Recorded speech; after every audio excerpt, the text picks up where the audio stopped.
할렐루야. 네, 오늘도 이 새벽에 나오신 여러분들 환영하고 축복합니다. 자, 우리가 인생을 살아갈 때 우린 두 종류의 사람들이 있다고 흔히 말합니다. 만나면 축복이 되는 인생이 있습니다. 또 그런가 하면은 만나면 손해가 되는 그런 인생도 있습니다. 자, 우리는 과연 어떤 만남을 경험하며 살아가고 있느냐 하는 것입니다. 여러분, 오늘 모세가 만난 이드로, 그 장인 이드로는 참으로 모세에게 유익을 주는 그런 인물이었습니다. 참으로 모세가 홀로 미디안 광야로 가서 도망가서 이제 숨어 지낼 때, 갈 곳이 없을 때 그를 받아준 인물이 바로 이드로였습니다. 그런 장인으로 자기 딸과 모세를 결혼시켜서 모세로 하여금 안정된 가정 생활을 하도록 한 인물이 바로 이드로였습니다. 그것만 아닙니다. 모세가 이제 출애굽의 사명을 받고 그가 애굽의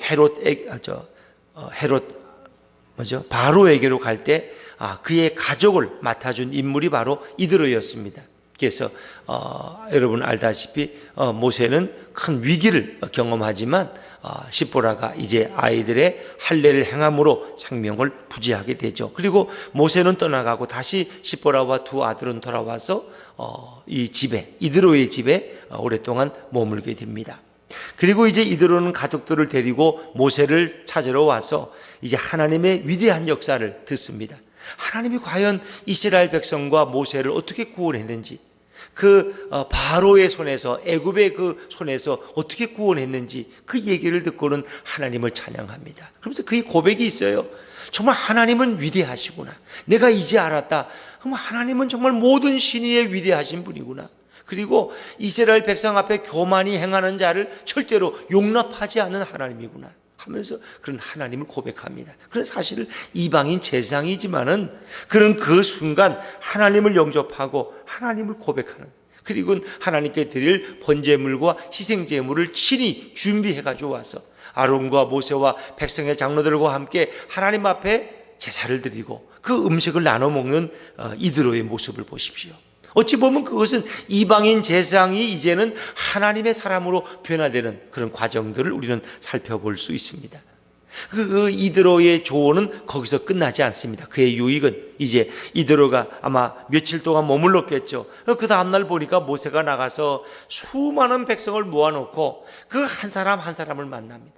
여러분, 200만이 살아가면 왜 거기 어려움이 없었겠습니까? 한 동에 인구가 3,000명, 5,000명 돼도 거기서 늘 문제가 발생하는데, 옆집과의 문제, 위 아랫집의 소음의 문제, 왜 문제가 없겠습니까? 200만이 거주한다면 그 문제가 아마 많았을 겁니다.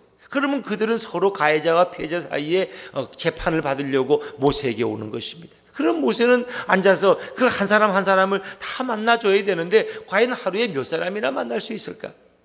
그러니까 기다리는 백성들도 한 번 오면은 그냥 하루 종일 기다려야 되고, 마치 우리가 은행에 가서 막 2시간, 3시간 기다리면 나중에 열불이 나고 화가 나. 이런 놈은 은행이 어디 있느냐. 사람을 증언하든지, 은행을 더 세우든지 이렇게 사람을 기다리게 하느냐. 짜증이 나는 거죠. 아마 그건 백성들도 마찬가지였어요. 그거를 보고 이드로가 조언을 하는 거죠. 너가 그러다가는 너는 기력이 쇠해서 곧 죽고 말 것이다. 백성도 지쳐버리고 너도 이 많은 백성의 이 송사를 어찌 감당하느냐 하면서 그에게 조언을 주는 분이 바로 이드로였다는 거죠. 자, 그의 조언을 한번 읽어보죠. 자, 우리 17절, 18절입니다. 17, 18절 같이 한번 읽죠. 17절, 18절 시작.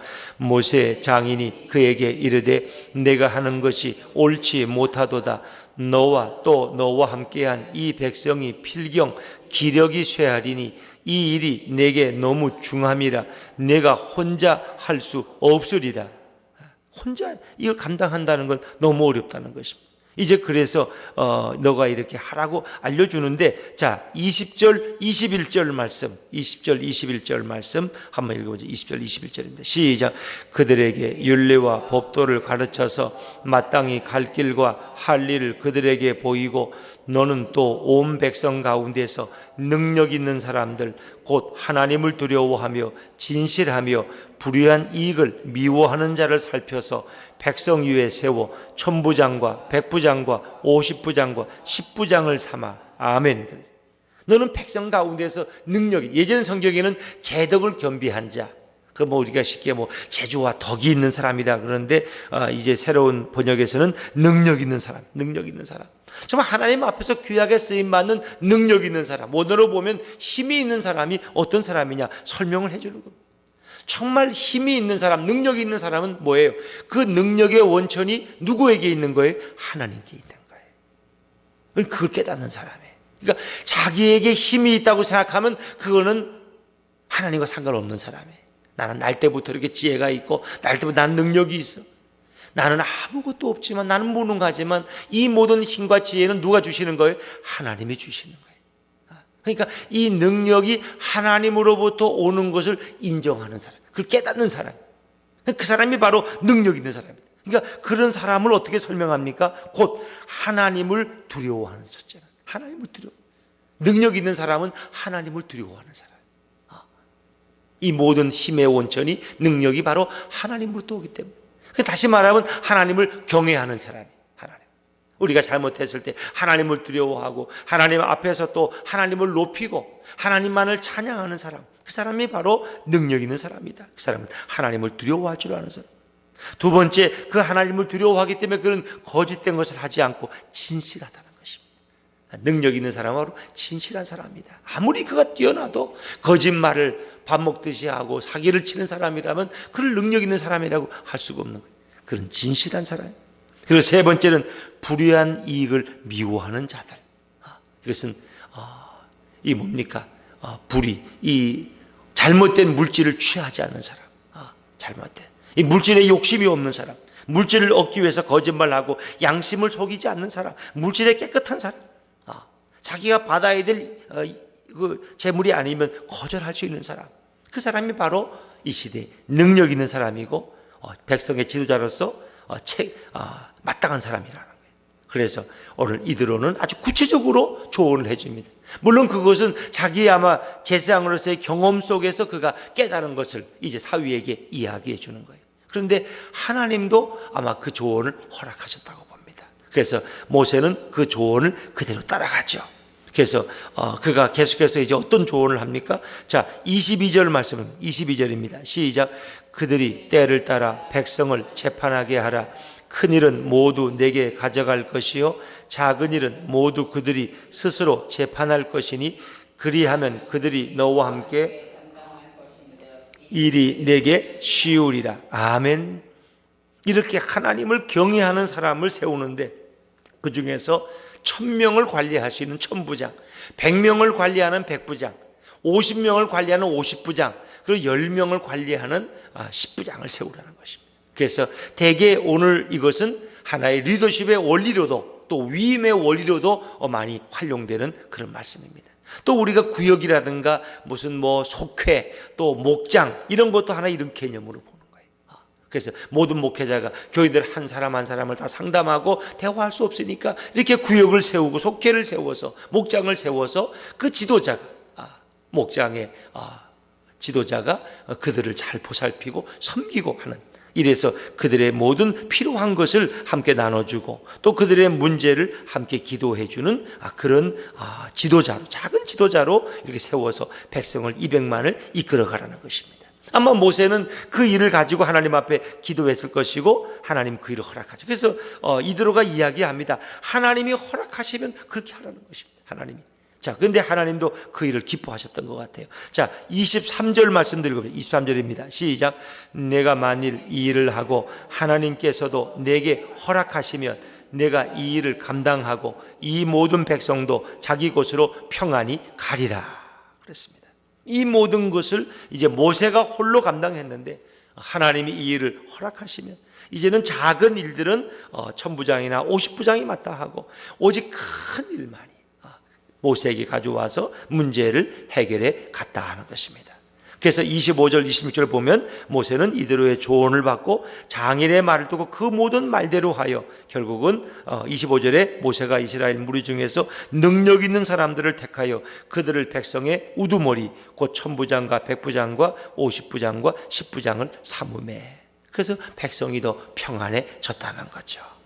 정말 이 장인으로부터 이렇게 좋은 조언을 받고 또 모세는 겸손하게 그것을 받아들이는데 하나님께서도 그 일을 허락하셔서 그런 이 백성을 이제 조직적으로 또 지도자를 세워서 위임해서 그 일을 이루어가는 것을 우리가 볼 수 있습니다.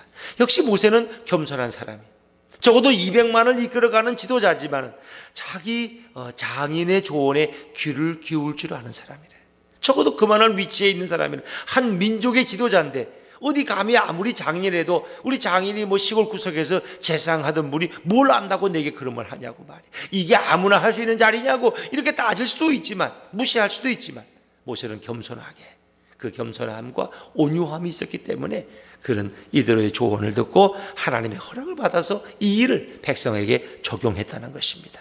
역시 지도자라는 사람들은 뭡니까? 미국의 GM 회장이었던 재결치가 그런 말을 했어요. 좋은 아이디어를 귀를 열고 듣고 그것을 실행하는 자가 이 시대 좋은 CEO 지도자가 될 수 있다 그랬습니다.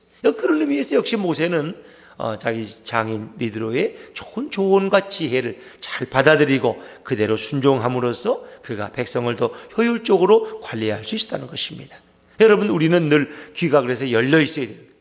어떤 아이들의 이야기일지라도 그것이 유익한 이야기라면 겸손하게 듣고 생각해 볼 수 있는 그런 지혜가 우리에게는 필요할 것입니다. 오히려 꼭 사람이 학벌이 있고 지식이 많은 사람의 조언을 듣는 것만이 아니라 어찌 보면 볼품없어 보이지만 그가 정말 지혜로운 사람이라면 그의 말을 들을 수 있는, 귀담아 들을 수 있는 그런 겸손함도 우리에게 필요할 것입니다. 미국의 아주 유명한 대학 몇 숟가락 안에 드는 대학의 이야기입니다.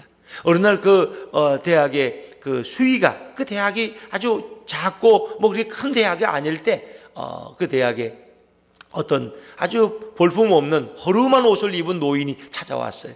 그러면서 자기가 총장을 만나기로 해요. 총장을. 그랬더니 이 경비가 그 총장님 지금 바쁜데 당신 같은 시골 노인까지 만날 시간 없다고. 그러면서 총장님이 계신데도 불구하고 총장님이 지금 출타하셨기 때문에 만날 수 없다고 돌아가시라고 돌려보냈어. 자기 그게 총장님을 위한 거라고 생각했어요.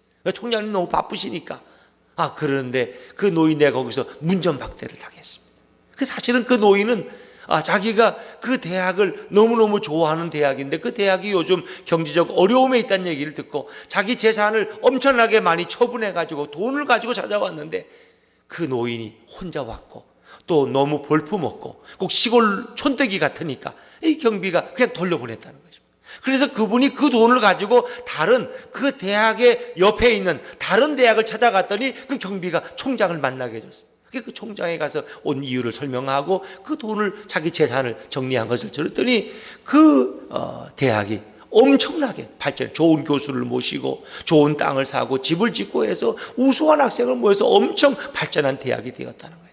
그런데 그 얘기를 이제 나중에 그 총장이 전해들어요. 그러면서 그 대학의 졸업식에 초청받아 와서 그가 축사를 하게 되니까 사실 나는 우리 대학에 이런 귀한 분이 왔었는데 우리 경비가 쫓아보냈습니다.